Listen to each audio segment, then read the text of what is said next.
So one thing that is worth mentioning here as we go through the Gospel of Luke, the trial of Jesus, is the ambiguity of Jesus' response compared to some of the other Gospels where there's more words that Jesus has said in Mark and Matthew. But here in Luke, Jesus is asked, "Are you the Son of God?" And he just says, "You say that I am." And this is taken by especially some Muslim apologists, and they'll say, "See, your scriptures don't teach that Jesus thought that he was the Son of God. See, he just says, you say that I am." And there's a bunch of things wrong with this that make it sort of a silly way of interpreting the scriptures. First, this is a common rabbinic way of responding.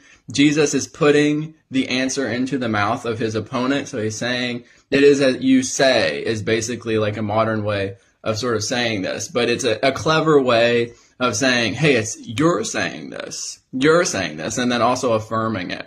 And it's clear that the Sanhedrin understood Jesus as doing this, because the very next line we have in the gospel is, they answered him, the Sanhedrin, "What further testimony do we need? We have heard it ourselves from his own lips." In other words, he is admitting it.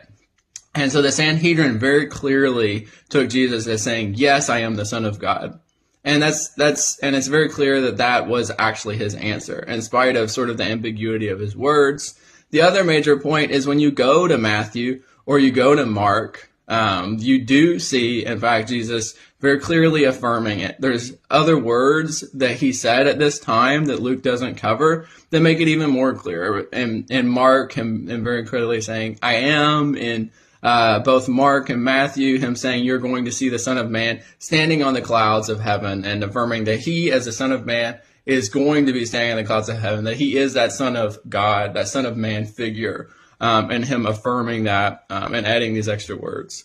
But just to clear that up, Jesus is very clearly answering in the affirmative that he is the Son of God. And so, in fact, this is one of the verses that is a very clear admission of Jesus saying, "I am the Son of God," within the Gospel of Luke.